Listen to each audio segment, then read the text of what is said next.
नमस्कार विद्यार्थी भाइ बहिनीहरू, आजको कक्षामा तपाईहरू सबैजनालाई स्वागत छ। भाइ बहिनीहरू, आज हामी कक्षा 8 नेपाली विषय अन्तर्गत पाठ 8 मा रहेको हर्क गुरुङको जीवनी पढ्दैछौँ। भाइ बहिनीहरू, अघिल्लो कक्षामा पनि तपाईहरूले यो जीवनीका बारेमा धेरै कुरा थाहा पाइसक्नु भएको छ। भाइ बहिनीहरूले रमाइलोसँग विभिन्न क्रियाकलापहरू गर्नुभएको छ। भाइ बहिनीहरू, आजको कक्षामा हामीहरू खास गरेर जीवनीको अन्तिम अंशलाई बुझ्नेछौँ। यसका साथमा विभिन्न पाठगत अभ्यासहरू पनि गर्नेछौँ। भाइ बहिनीहरू, तपाईहरूले आफ्ना लागि चाहिने कापी, पाठ्यपुस्तक, कलम, सिसा कलम ठिक्क पारिसक्नुभयो होला, होइन त? यदि छुटेको छ भने हेर्नुहोस् है। विद्यार्थी भाइ बहिनीहरू, अब म तपाईहरूलाई आजको पाठ्यवस्तुतर्फ अगाडि बढाउँछु। सम्पूर्ण विद्यार्थी भाइ बहिनीहरूले ध्यानपूर्वक सुन्नुहोस्, हेर्नुहोस् अनि मैले सिकाए जस्तै गरेर विभिन्न क्रियाकलापहरू पनि गर्नुहोस्, हुन्छ? भाइ बहिनीहरू, अब हामी पाठ्यवस्तुतर्फ अगाडि बढ्छौँ। हेर्नुहोस् त, पाठ 8 भूगोलविद हर्क गुरुङ। हर्क गुरुङको तस्बिर हो।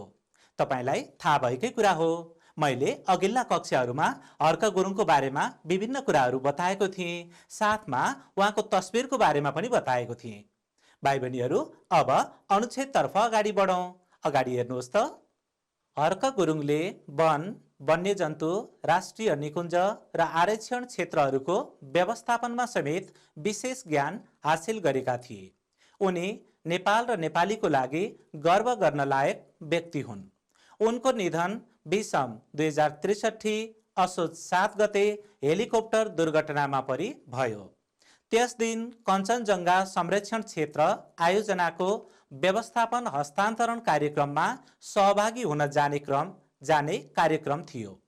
उनी पूर्वी नेपालको घुन्सा गाउँबाट ताप्लेजुङको फुङलिङका लागि उडेको श्री एयरलाइन्सको हेलिकप्टरमा चढेका थिए। सो हेलिकप्टर दुर्घटनामा पर्दा अरु 24 जनाको समेत दुःखद निधन भएको थियो। यो दुःखद घटनाको खबरले सिङ्गो राष्ट्र स्तब्ध र शोकमग्न भयो। भाइ बहिनीहरू, अनुच्छेद पढ्दा कसरी पढ्नुपर्छ भन्ने कुरा तपाईहरूलाई थाहा भएकै कुरा हो। अनुच्छेदमा प्रयोग भएका विभिन्न चिन्हहरूलाई ख्याल गर्नुपर्छ। शब्दलाई ठम्ब्याउँदै शब्दको मर्म अनुसार, शब्दको भावना अनुसार वाचन गर्नुपर्दछ, सस्वरूप पठन गर्नुपर्दछ। यो त भाइ बहिनीहरूलाई थाहा भएकै कुरा हो। अब म तपाईहरूलाई अर्को अनुच्छेद सस्वरूप पठन गरेर सुनाउँछु।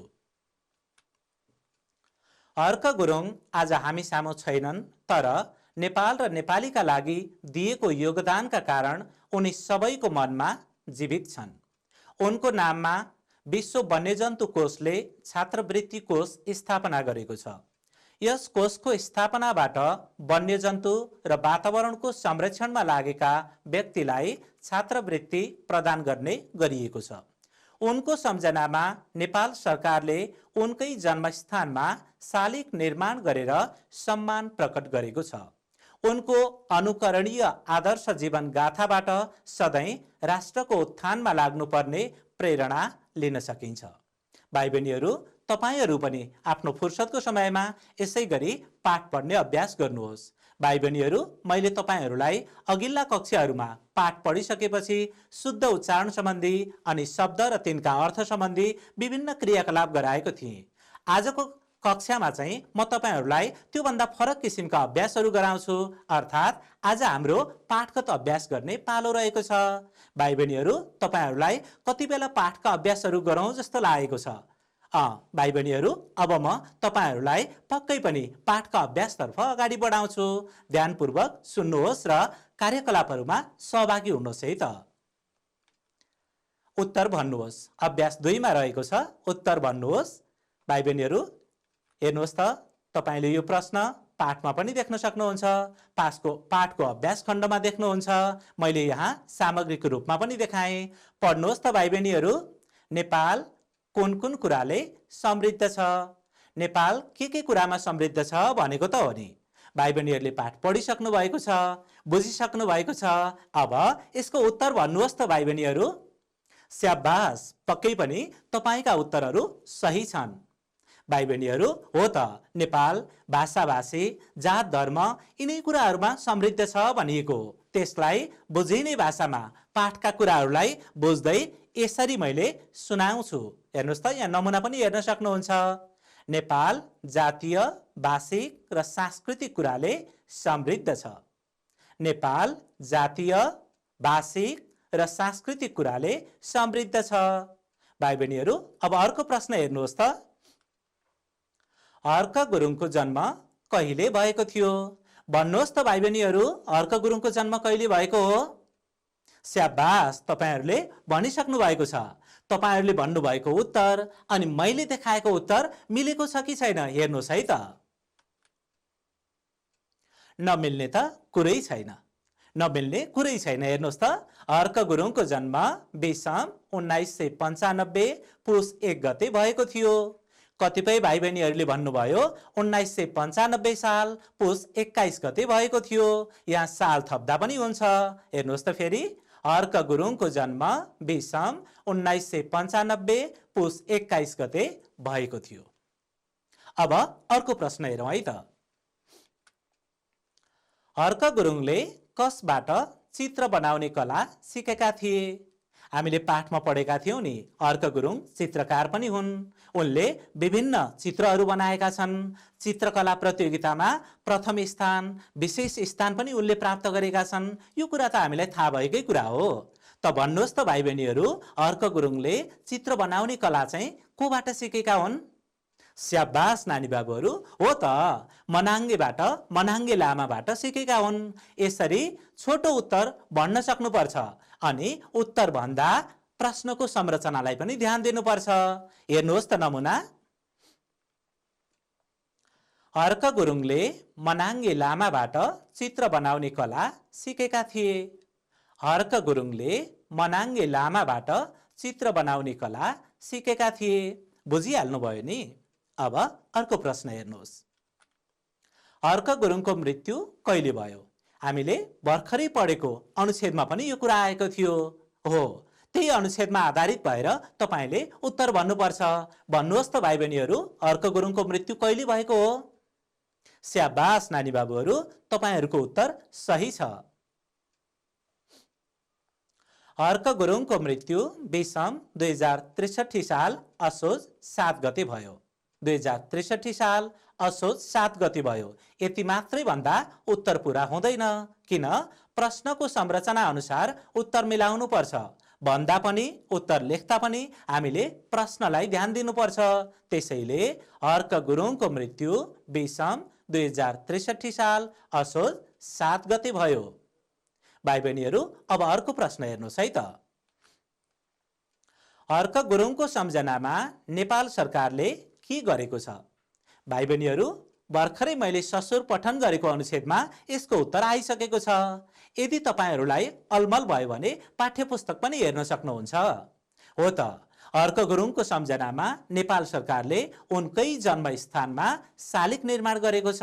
यही कुरा हामीले भर्खरै बुझेका थियौं। हो, यसैलाई उत्तरको संरचनामा यसरी लेख्नुपर्छ। हर्क गुरुङको सम्झनामा नेपाल सरकारले उनको जन्मस्थानमा शालिग निर्माण गरेको छ। हर्क गुरुङको सम्झनामा नेपाल सरकारले उनको जन्मस्थानमा शालिग निर्माण गरेको छ। भाइ बहिनीहरू, अभ्यास 2 मा रहेको प्रश्न र 3 का उत्तर भन्ने तरिकालाई हामीले राम्रोसँग बुझ्यौं। तपाईहरू पनि यो प्रश्नोत्तर, यो क्रियाकलापमा सहभागी हुनुभयो। अब म मेरा प्यारा विद्यार्थी भाइ बहिनीहरूलाई अर्को क्रियाकलापतर्फ अगाडि बढाउँछु। भाइ बहिनीहरू, अगाडि हेर्नुहोस् त। अभ्यास 3 मा रहेको छ ठिक बेठिक छुट्याएर लेख्नुहोस्। त्यहाँ वाक्य दिएको छ। ती वाक्यहरू तपाईहरूले राम्रोसँग पढ्नु पर्यो अनि त्यसलाई बुझ्नु पर्यो। त्यो वाक्य ठिक छ अथवा ठिक छैन। ठिक छ भने ठिक लेख्नु पर्यो, ठिक छैन भने बेठिक लेख्नु पर्यो। अघिल्ला पाठहरूमा पनि यस किसिमका अभ्यास त हामीले गरेकै छौं नि। हेर्नुहोस् है त। हर्क गुरुङको जन्म लमजुङ जिल्लामा भएको थियो। उत्तर ठिक हो? पक्कै पनि यो उत्तर ठिक हो। लमजुङ जिल्लामा हर्क गुरुङको जन्म भएको हो। दोस्रो प्रश्न हेर्नुहोस् त। हर्क गुरुङ विज्ञान विषयमा विद्यावारिधि गर्ने पहिलो नेपाली हुन्। भाइ बहिनीहरू, यो वाक्य ठिक छ कि छैन अनुमान गर्नुहोस् है। हर्क गुरुङ विज्ञान विषयमा विद्यावारिधि गर्ने पहिलो नेपाली हुन्। हो, यो वाक्य ठिक छैन, तपाईहरुले ठम्याइहाल्नुभयो।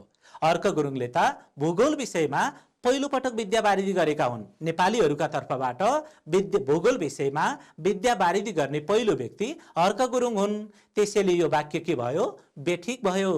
बेठिक नै लेखिदिने। ल हेर्नुहोस् त, अर्को प्रश्न हेर्नुहोस् अब। अर्क गुरुङ भूगोलविद तथा योजनाकार हुन्। भाइ बहिनीहरू, यो वाक्यलाई राम्रोसँग बुझ्नुहोस् है। भूगोलविद तथा योजनाकार, अर्क गुरुङ भूगोलविद तथा योजनाकार हुन्। स्याबास नानी बाबुहरू, यो त ठिक हो नि त। अर्क गुरुङले भूगोलको विषयमा जानकारी लिएका थिए। भूगोल विषयमा जानकारी लिने मात्रै होइन, विद्यावारिधि तहसम्मको उपाधि नै हासिल गरेका थिए। अनि देशलाई विकास समृद्धितर्फ डोर्याउनका लागि योजना बनाउने योजनाकार पनि हुन्। वाक्य ठिक भइसकेपछि हामी ठिक नै लेख्छौँ। अब घ प्रश्नमा जाउँ है त। अर्क गुरुङ विदेशी ऋण लिएर भए पनि देशको विकास गर्न सकिन्छ भन्ने विचार राख्थे। अर्क गुरुङ विदेशी ऋण लिएर भए पनि देशको विकास गर्न सकिन्छ भन्ने विचार राख्थे। भाइ बहिनीहरू, तपाईहरूले राम्रोसँग पाठ पढ्नु भएको छ, पाठ बुझ्नु भएको छ। यो वाक्य ठिक छ अथवा बेठिक छ? अनुमान गर्नुहोस् त। स्याबास नानी बाबुहरू, यो वाक्य बेठिक वाक्य हो। विदेशीसँग ऋण लिएर देशको विकास गर्न सकिँदैन, त्यस्तो काम गर्नु हुँदैन भन्ने अर्क गुरुङको विचार थियो। त्यसैले यो वाक्य के भयो? बेठिक भयो। अब बेठिक नै लेखिदिने। भाइ बहिनीहरू, अब अर्को प्रश्न हेर्नुहोस् है। अर्क गुरुङले धेरै किताबहरू लेखेका छन्। हामीले त संख्याको रूपमा पनि बुझिसकेका छौँ नि त। अर्क गुरुङले कतिवटा किताब लेखेका छन्? हो, उनले विभिन्न विषयमा 18वटा किताब लेखेका छन्। उनका थुप्रै किताबहरू छन्, धेरै किताबहरू छन्। त्यसैले यो वाक्य के भयो? यो वाक्य ठिक भयो। ठिक लेखिदिने। भाइ बहिनीहरू, यो क्रियाकलाप पनि तपाईहरूलाई पक्कै पनि रमाइलो लाग्यो। वाक्यहरू ठिक छन् कि छैनन् पाठ पढेको आधारमा ठिक बेठिक छुट्याएर तपाईहरूले अहिले भन्ने अभ्यास गर्नुभयो। अनि फुर्सदको समयमा लेखेर पनि अभ्यास गर्ने गर्नुपर्छ। यसो गर्दा अक्षर पनि राम्रा हुन्छन्, हाम्रो बुझाइ पनि झनै राम्रो हुँदै जान्छ। पटक पटक दोहोऱ्याउने, तेर्याउने, पढिसकेका कुराहरूलाई पनि हेर्ने अभ्यास गर्नुपर्छ। हुन्छ भाइ बहिनीहरू, यो ठिक बेठिक छुट्याउने अभ्यास 3मा रहेको क्रियाकलापपछि म तपाईहरूलाई अर्को क्रियाकलाप अर्थात् अर्को अभ्यासतर्फ अगाडि बढाउँछु। हेर्नुहोस् त। अभ्यास 6मा छ, तलका प्रश्नहरूको उत्तर लेख्नुहोस्।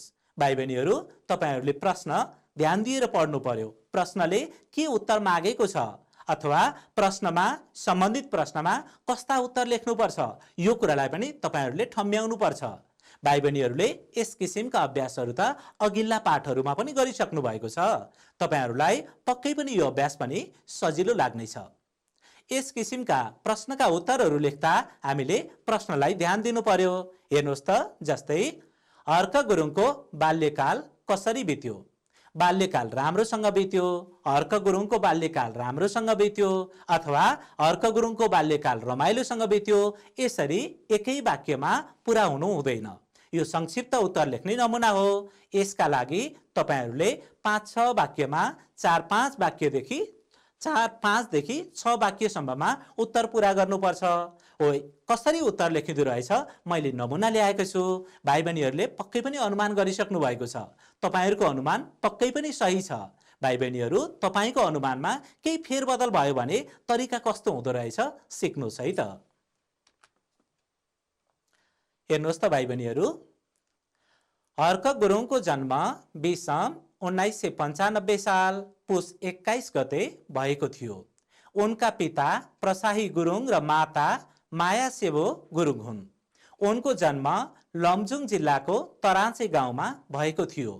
आफ्नै गाउँको लेकबेसी, खेतबारी र पाखा पखेरामा रमाउँदै उनको बाल्यकाल बित्यो। यसरी 3-4 वाक्य, हेर्नुहोस् त, 1 वाक्य, 2 वाक्य, 3 वाक्य, 4 वाक्य, 6 वाक्यसम्म जान सकिन्छ। प्रश्नको प्रकृति हेरेर वाक्य केही लामो अथवा छोटो हुन सक्छ। वाक्यहरू धेरै अथवा थोरै हुन सक्छन्। यो कुरा त तपाईहरूले बुझेकै कुरा हो। अर्को प्रश्न हेर्नुहोस् है त। अर्क गुरुङलाई के गर्ने अभिलाषा आयो? भाइ बहिनीहरू अनुमान गर्नुहोस् त हर्क गुरुङलाई के गर्ने अभिलाषा आयो? हो त, हर्क गुरुङले देशको मुहार बदल्न चाहे, देशको नक्सा कोर्न चाहे, उनले भूगोल विषयमा अध्ययन गर्न चाहे, प्रकृतिका विभिन्न विषयलाई बुझेर त्यस सम्बन्धी काम गर्न उनलाई रुचि लाग्यो। यिनै कुराहरू हुन्। यसलाई सिलसिलाबद्ध रूपमा यसरी लेख्नुपर्छ। हर्क गुरुङ प्रकृतिमा रमाउँथे। उनलाई वनपाखा, नागबेली, पहाड र चराचुरुङ्गीको आवाज मन पर्थ्यो। उनलाई वनपाखा, नागबेली, पहाड र चराचुरुङ्गीको आवाज मन पर्थ्यो। उनको रुचि भूगोल विषयको अध्ययनतर्फ ढल्कियो। यसै क्रममा हर्क गुरुङलाई देशको नक्सा कोर्ने अभिलाषा आयो। यसरी क्रमशः विषयवस्तुमा प्रवेश गर्दै क्रमशः वाक्यहरू प्रश्नमा केन्द्रित रहेर वाक्यहरू थप्दै अनि अन्तिम वाक्यले निष्कर्ष वाक्य पनि भनिन्छ। यसलाई अन्तिम वाक्य प्रश्नमा केन्द्रित रहेर टुङ्ग्याउनुपर्छ। हेर्नुहोस् त, क प्रश्नमा बाल्यकाल कसरी बित्यो? हर्क गुरुङको बाल्यकाल कसरी बित्यो भन्दा रमाउँदै उनको बाल्यकाल बित्यो। यहाँ सबै उत्तरहरू भरेर हामीले यसरी निष्कर्ष वाक्य लेख्यौं। दोस्रो प्रश्नमा हेर्नुहोस् त, हर्क गुरुङलाई के गर्ने अभिलाषा आयो? हामीले विषयवस्तु लेख्यौं अथवा उत्तर लेख्दै गयौं। मुख्य मुख्य उत्तरलाई यसरी समेट्यौं अनि अन्तिममा यसै क्रममा भन्नाले यी प्रसङ्गहरू अगाडि आइसकेका छन् भन्ने हो। हर्क गुरुङलाई देशको नक्सा कोर्ने अभिलाषा आयो। यो चाहिँ प्रश्न अनुसारको निष्कर्ष वाक्य हो। प्रश्नको अन्तिममा आउने वाक्यलाई निष्कर्ष वाक्य भन्दछन्। भाइ बहिनीहरू, तपाईले प्रश्नका उत्तर लेख्ने यी तरिका त पक्कै पनि सिकिसक्नु भएको हो। यसमा आधारित रहेर मैले केही नमुनाहरू पनि देखाएँ। अब अर्को प्रश्न हेर्नुहोस् त, हर्क गुरुङलाई किन बहुमुखी प्रतिभाका धनी व्यक्ति मानिन्छ? भाइ बहिनीहरू, यो प्रश्नमा आधारित भएर तपाईहरूले मैले अघि सिकाएकै नमुनामा आधारित हुँदै उत्तर लेख्नुपर्छ। हर्क गुरुङलाई बहुमुखी प्रतिभाका धनी भनिन्छ। एउटै व्यक्तिमा विभिन्न प्रकारका प्रतिभाहरू हुन्छन् भने त्यस्तो व्यक्तिलाई बहुमुखी प्रतिभाको धनी भनिन्छ। भाइ बहिनीहरू, हर्क गुरुङ योजनाकार पनि हुन्, भूगोलविद पनि हुन्। यसै गरी शिक्षा, स्वास्थ्यका क्षेत्रमा पनि उनले विभिन्न कामहरू गरेका छन्। त्यति मात्र हो र? वन, वन्यजन्तु, राष्ट्रिय निकुञ्ज यस्ता क्षेत्रमा पनि काम गरेका छन्। पर्यटनका क्षेत्रमा पनि काम गरेका छन्। त्यति मात्र होइन, हर्क गुरुङले विभिन्न विषयमा पुस्तकहरू पनि लेखेका छन्। हो, मैले अहिले भनेका मुख्य मुख्य बुँदामा आधारित रहँदै तपाईहरूले यो प्रश्नको उत्तर लेख्नुपर्छ। सकिहाल्नुहुन्छ नि? अब अर्को प्रश्न हेर्नुहोस् त, हर्क गुरुङले नेपाली भाषा, जात जाति र देशको विकासका लागि के कस्ता विचार अगाडि सारे?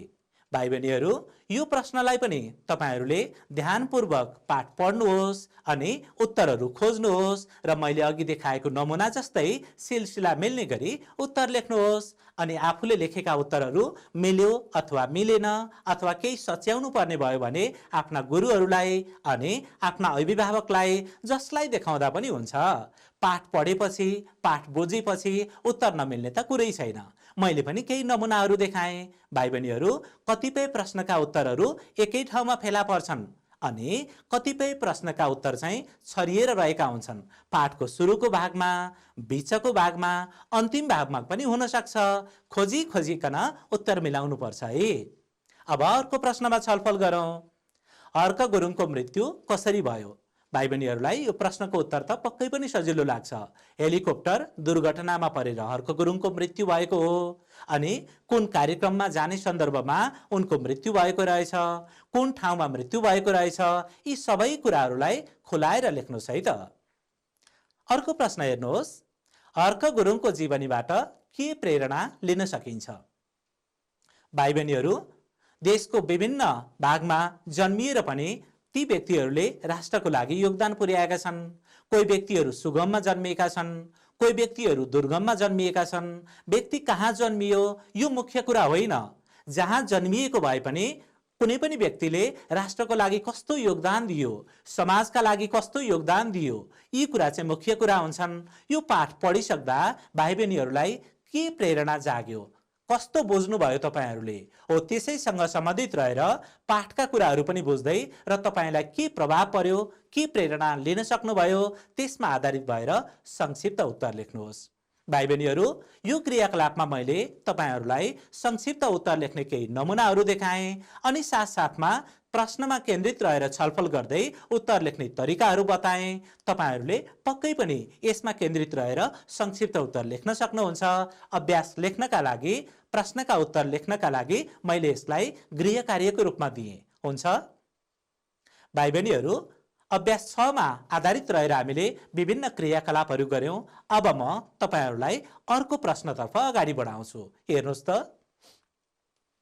विपरीतार्थी शब्द छानेर जोडा मिलाउनुहोस्। सुगम, सुन्दर, दृश्य, प्रकाशित, अदृश्य, दुर्गम, अप्रकाशित, कुरूप, वन्यजन्तु। भाइ बहिनीहरू, यी शब्दहरू तपाईहरूले पाठको अभ्यास खण्डमा पनि देख्न सक्नुहुन्छ। भाइ बहिनीहरू, अब यसलाई जोडा मिलाउनु पर्यो। जोडा मिलाउने आधार के हो? विपरीतार्थी शब्द, शब्दको उल्टो रूप। सुगमको उल्टो शब्द, हेर्नुहोस् त, सुन्दरको उल्टो शब्द। भाइ बहिनीहरूले पक्कै पनि अनुमान लगाइसक्नुभयो। यो त तपाईहरूले अघिल्ला कक्षादेखि नै अभ्यास गरिरहेको विषयवस्तु हो नि त। भाइ बहिनीहरू, म तपाईहरूलाई केही सामग्रीहरू देखाउँछु। यसमा हेर्दै शब्दका विपरीतार्थी शब्द, यी शब्दका विपरीतार्थी शब्द के हुँदो रहेछ आफ्नो अनुमान तुलना गर्नुहोस् है त। भाइ बहिनीहरू, पढ्नुहोस् त। स्याबास। सुगम, सुगमको विपरीत अर्थ के हुन्छ? भाइ बहिनीहरूले अनुमान लगाइसक्नुभयो। सुगमको विपरीतार्थी शब्द पढ्नुहोस् त भाइ बहिनीहरू। दुर्गम। सुगम, दुर्गम यी विपरीतार्थी शब्द भए। बुझ्नुभयो है? अब अर्को शब्द हेरौं। पढ्नुहोस् त भाइ बहिनीहरू। सुन्दर, सुन्दर यसको विपरीतार्थी शब्द के हुन्छ होला? भाइ बहिनीहरूले अनुमान लगाइसक्नुभयो। सुन्दर, कुरूप। सुन्दर, कुरूप यी पनि विपरीतार्थी शब्द भए। भाइ बहिनीहरू, अब अर्को शब्द हेरौं त। दृश्य, दृश्य तपाईहरू पनि सँगसँगै भन्नुहोस् है। दृश्य यसको विपरीतार्थी शब्द के हुन्छ होला? भाइ बहिनीहरूले अनुमान लगाइसक्नुभयो। तपाईको अनुमान पक्कै पनि सही छ। दृश्य, अदृश्य। देखिने कुरा दृश्य, नदेखिएको कुरा अदृश्य। भाइ बहिनीहरू, अर्को शब्द हेर्नुहोस् त। प्रकाशित, सँगसँगै भन्नुहोस्। प्रकाशित। यसै गरी यसको विपरीत शब्द के हुँदो रहेछ? अप्रकाशित। प्रकाशित, अप्रकाशित यो पनि विपरीतार्थी शब्द भयो। भाइ बहिनीहरूले कस्तो राम्रोसँग यी शब्दका विपरीतार्थी शब्दहरूलाई बुझ्नुभयो। भाइ बहिनीहरू, मैले तपाईहरूका लागि केही गृह कार्य पनि ल्याएको छु। हेर्नुहोस् त, तल दिएका शब्दका विपरीतार्थी शब्द लेख्नुहोस्। यी शब्द टिप्नुहोस् अनि फुर्सदको समयमा गृह कार्य गर्नुहोस्। विकास, उकालो, आशा, जीवन, विद्वान, विद्वान, इज्जत, इज्जत, अँध्यारो, अँध्यारो, साक्षर। भाइ बहिनीहरू, तपाईहरूले सँगसँगै उत्तर ठम्ब्याइसक्नु भएको छ। यसलाई फुर्सदको समयमा लेखेर पनि अभ्यास गर्नुहोस्। अब अर्को अभ्यासतर्फ अगाडि बढौं। तलका शब्दको अर्थ लेख्नुहोस्। भाइ बहिनीहरू, शब्दका अर्थ त तपाईहरूले पाठमा पनि पढिसक्नु भएको छ।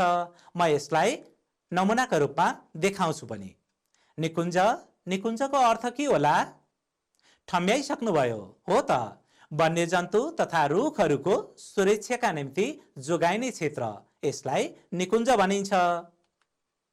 अनुकरणीय, नक्कल गर्न लायक, त्यही त हो नि। अघिल्लो कक्षामा पनि हामीले छलफल गरेका थियौं। नक्कल वा अनुकरण गर्न लायक। सजीव, हेर्नुहोस् त, ओजस्वी, सजीव जीवलाई पनि सजीव भनिन्छ, प्राण भएकोलाई पनि सजीव भनिन्छ, तर पाठमा प्रयोग भए अनुसार ओजस्वी अथवा गहकिलो त्यसलाई पनि सजीव भनिन्छ। जाजोल्यमान, अनुमान गर्नुहोस् त भाइ बहिनीहरू, जाजोल्यमान शब्दको अर्थ के होला? स्याबास, तपाईको अनुमान पक्कै पनि सही छ। प्रभावशाली, प्रभावशाली, उपत्यका, यो त झनै सजिलो शब्द हो। चारैतिर पहाडले घेरेको बीचको समथर भाग। भाइ बहिनीहरू, शब्दका अर्थ लेख्ने अभ्यास पनि गर्यौं। तपाईहरूले यो क्रियाकलापमा शब्द र तिनका अर्थलाई राम्रोसँग बुझ्नुभयो। अब अर्को अभ्यासतर्फ अगाडि बढौं। अर्थ स्पष्ट हुने गरी वाक्यमा प्रयोग गर्नुहोस्। भाइ बहिनीहरू, यहाँ केही शब्द छन्। पाठको अभ्यास खण्डमा पनि यी शब्दलाई भेट्न सक्नुहुन्छ। यसको वाक्यको नमुना यस्तो छ, तपाईहरू पनि अनुमान गर्नुहोस् है।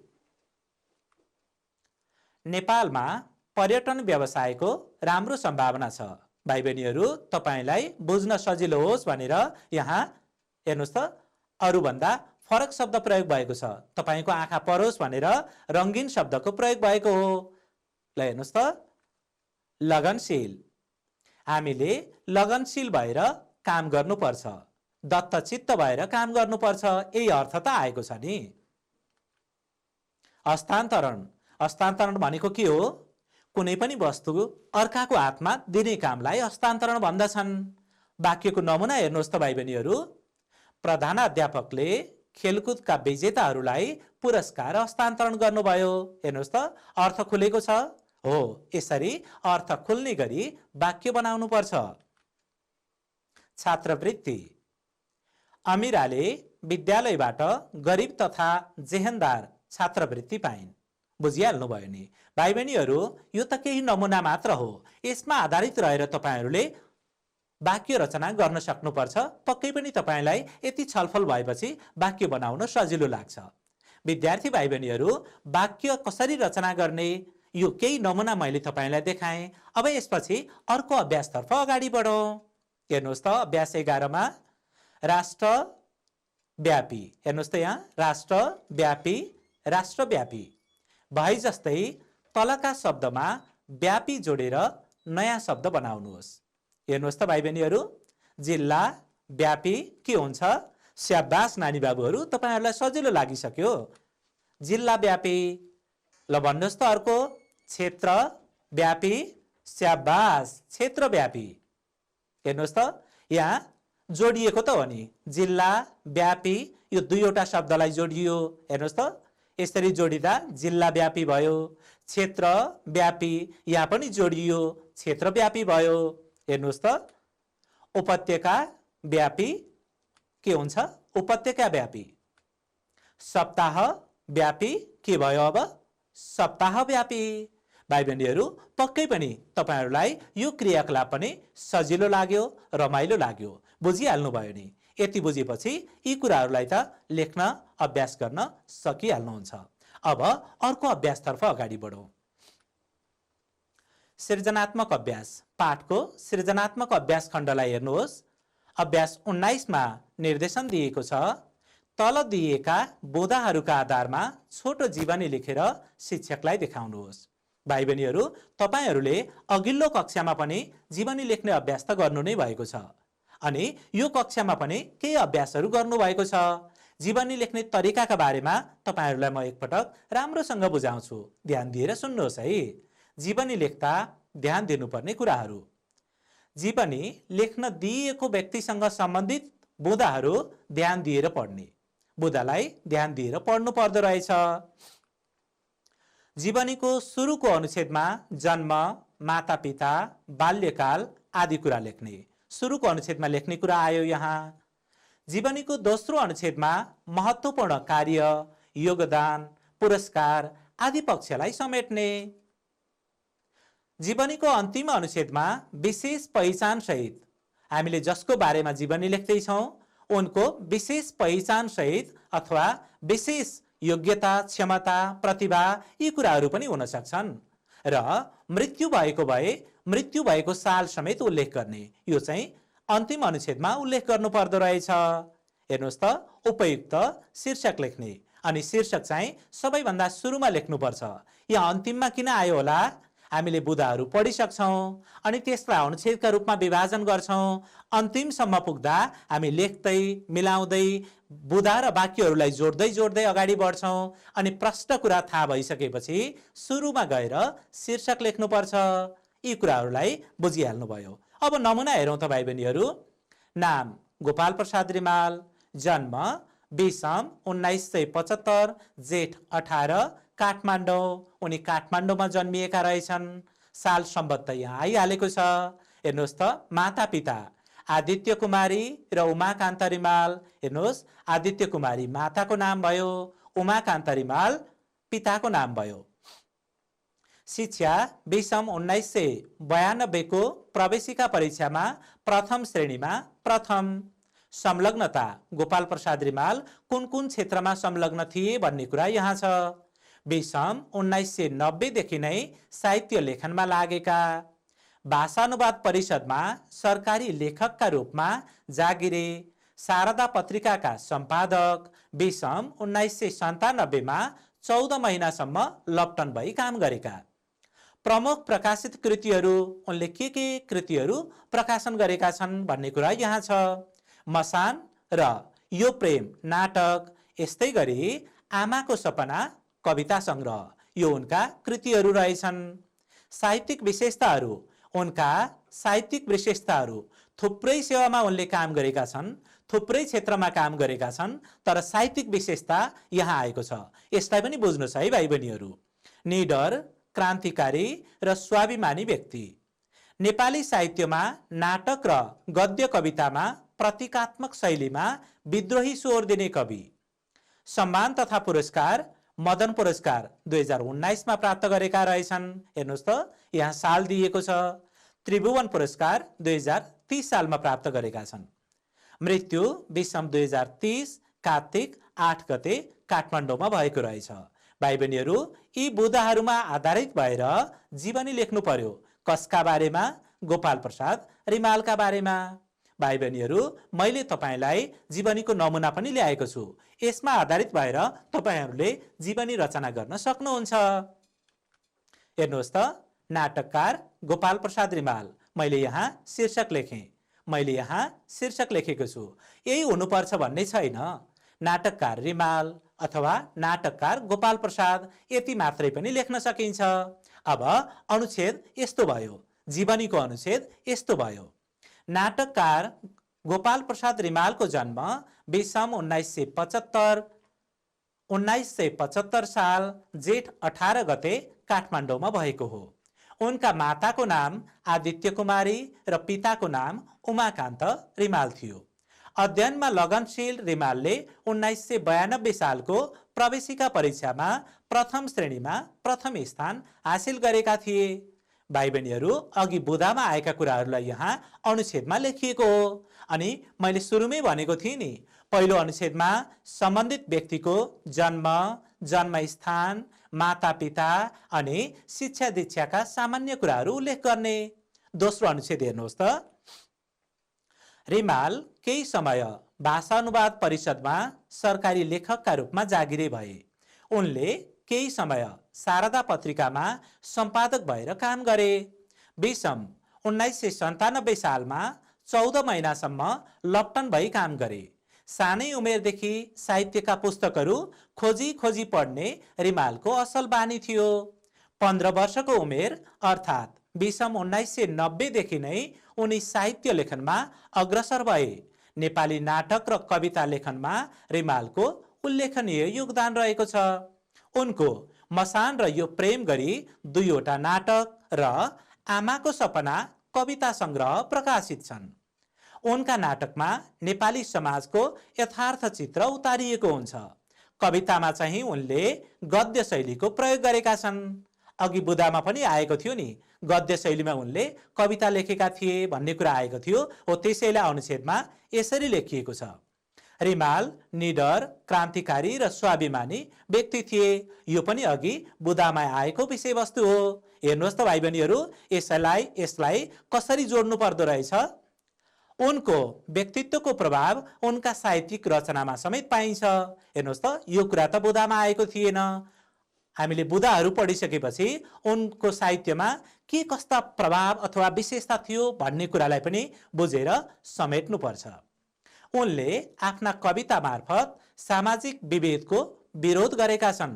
प्रतीकात्मक शैलीमा अन्याय र अत्याचारका विरुद्ध विद्रोही स्वर दिएका छन्। यो कुरा पनि अघि बुदामा आएको कुरालाई मैले सिलसिला मिलाएको छु।